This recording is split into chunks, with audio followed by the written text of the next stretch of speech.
On the wide Texas plains lived a man so large they called him the Giant Cowboy.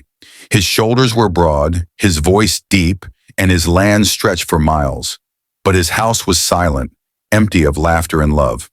One summer evening, he saw a woman sitting outside the small clinic. She was a nurse, recently widowed, her hands trembling with exhaustion. When he asked if she was all right, she whispered, "I'm tired of being strong alone." Her words struck him deeply, and before he could stop himself, he made a vow. "I'll build you a home, and you'll give me a family." The townsfolk gossiped when they saw him begin. Day after day, the cowboy labored under the sun, lifting beams, hammering boards, shaping wood with care. Each evening, the nurse brought him water or bread, and slowly, something unexpected grew between them. He asked not for her to forget her husband, but for her to share her stories, her fears, her dreams. For the first time since her loss, she felt seen not as a broken woman, but as someone still alive. When a storm ripped the half-built house apart, many thought he would give up.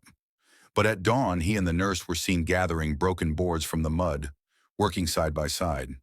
That sight stirred the townsfolk. The blacksmith brought nails, children carried buckets, women stitched curtains, and soon the house was raised not by one man, but by an entire community. When it was finished, the nurse sat in a rocking chair by the window and whispered, "This is the first place that feels like home." The giant cowboy, who had faced every storm without tears, finally wept, because she had already given him what he longed for: belonging.